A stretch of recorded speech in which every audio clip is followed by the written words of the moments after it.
How do you build a credit history if you are new to the UK?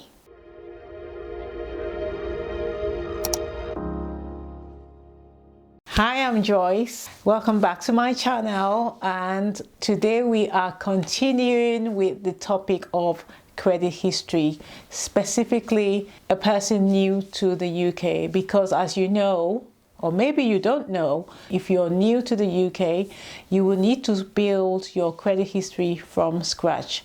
Why is this topic dear to me? Because once upon a time, I was once new and I had no idea about anything to do with credit history. If you know anyone that is new and they need to know how they go about building their credit and avoid costly mistakes, share this video with them. Also, stay tuned to the end because I have a surprise for you. As always, don't forget to like and subscribe.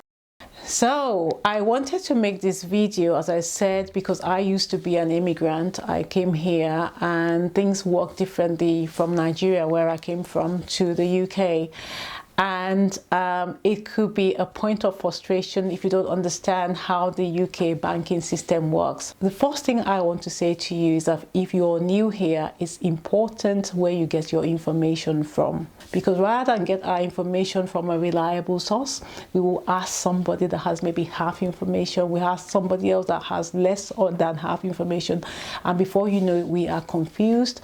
And banking is not what we want to be confused about, because it could be a costly mistake. So check out things like Experian, check out Equifax, TransUnion. You can find their link in my description below, and this is to do with any kind of credit. The second thing to do is please be patient.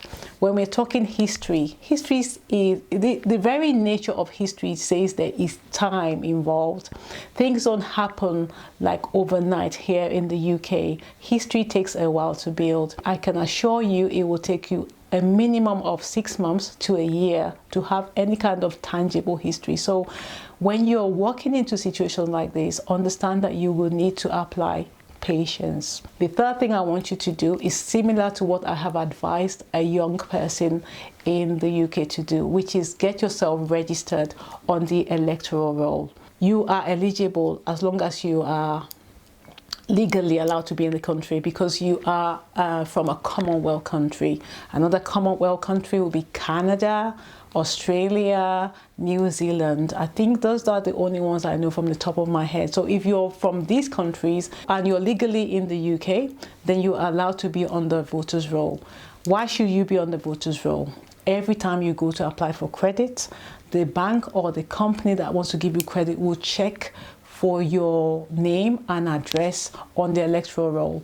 If you're registered, it gives them confidence that you are who you say you are and you live where you say you live. It also reduces the incidences of fraud. Make sure you fill out any application forms correctly with your name as it shows up in your passport, your address accurate with your postcode, and if you have a job, make sure that you put in the full name of your company and the correct address, and make sure that this is consistent, because when you have inconsistent data, it could affect, because these things are computers and they don't talk to each other. They just say, okay, how come you have this information here and this information here? The two don't match up, and that would affect your credit history, because you could have two bank accounts or one account here, another account there. Because they have slightly different information, the two don't match up. Therefore, you're not building your credit. So be careful when you fill in application forms. Make sure that the information you always put down are always consistent across board. Be happy with a basic bank account if you're unable to get a full service bank account. Why? Because if you start with a basic account and you run it well, 6 to 12 months, they would most likely upgrade it for you. And how do you keep your basic bank account healthy? Pay your salary into it. Pay your bills from it. Another point to note with bank accounts in the UK is it is better for you to pay direct credits into your bank account, direct credits from employers, or maybe a transfer from somebody, because the bank can easily trace the source of the credit.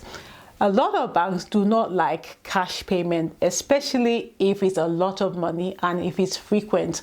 Why? Because they cannot trace the source of the money.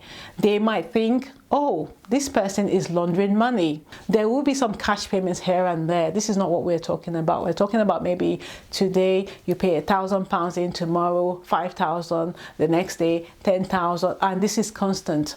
I can assure you they will shut that bank account down, and you will then need to go into the bank and explain the source of this fund. So to avoid all of this, manage your bank account properly and don't pay unaccounted cash into it. Other ways to manage your account well is to set up your direct debits on them, pay your bills and do it on time. The one thing you cannot do with your bank account is spend more money on your account than you have and go into what we call unauthorized overdraft. This would leave a massive dent on your credit file and it will stay there for 6 years. So avoid that. It takes about 16 months for your credit score to recover, but it will still stay on your record for 6 years, so avoid it. Another thing I want to say about bank accounts is bank accounts have now kind of moved into new territory. We have online bank, we have banks like Monzo, we have Starling, we have Revolut. I find them to be useful banks because they require less from you. They don't do hard searches on you. They do a soft search, which does not damage your credit because they give you limited credit facilities anyway. So you're able to use this kind of accounts. What do you need to open them? You need your ID and you need to have a phone because it's a phone app bank. They don't actually have branches. And you can do everything with this bank account. You can pay your salary in, you can set up direct debits, you can set up standing orders. So basically, for me, that's basically what a bank account does. It's a current account and you use it for your everyday banking. This is another option when it comes to bank accounts, so do not be frustrated. I will leave a lot of links of these banks down below so you can go and check them out yourself. I think I've already alluded to this. You should pay your bills by direct debit. It shows that you are able to manage your payments well. The bank sees you as being responsible, and also it actually saves you time. You don't want to be queuing up in the post office to pay your utility bills or pay your phone bills. Set it up as direct debits. Make sure you always have enough money in your account to cover your bills. I would even say that if you know like 5-6 days before the deal is due out and you can't pay it, I would actually cancel my direct debit before it's due and call the company, because I'd rather my bank don't charge me. So avoid missing your direct debits, but it's still good to set it up. You could set a few up just to show good behavior. If you had 10 direct debits or 10 bills, you could just set 2 up and just focus on that. Get used to paying that. And as you get better at paying your bills with direct debits, you can add more and more and more. I've already said this in a previous video, but I'll say it again here. Small forms of credit, take them out and use them. A small form of credit is something like a contract, a phone contract. Sometimes you might go for a phone contract and you might be declined. Another way to get around that is maybe you take a SIM-only deal. With a SIM-only deal, it means you have to buy your phone and you only get this monthly SIM, which is still works cheap. That's how I have always done it. Another small form of credit would be like a store card. A lot of people I know have Argos card. This is easier to get and they're always willing to give it out to you, but make sure you're not borrowing more money that you can pay back at the end of the month. The ideal situation to be in is if you were to buy something on your Argos card, for instance. You buy something for £10, the bill comes at the end of the month, pay the whole amount off. Because at this point, what we are trying to do is build a credit history. If you're paying off your balances on your small forms of credit, then you'll start to build your credit history.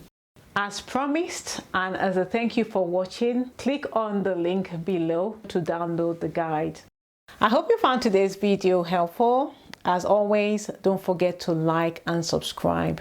Feel free to share the video with anyone you think could do with better credit rating, especially if they're new to the UK. Leave your comments below and feel free to ask me anything. Thanks for watching, and I will see you in my next video. I'll be talking about what do you do to fix credit that is already bad.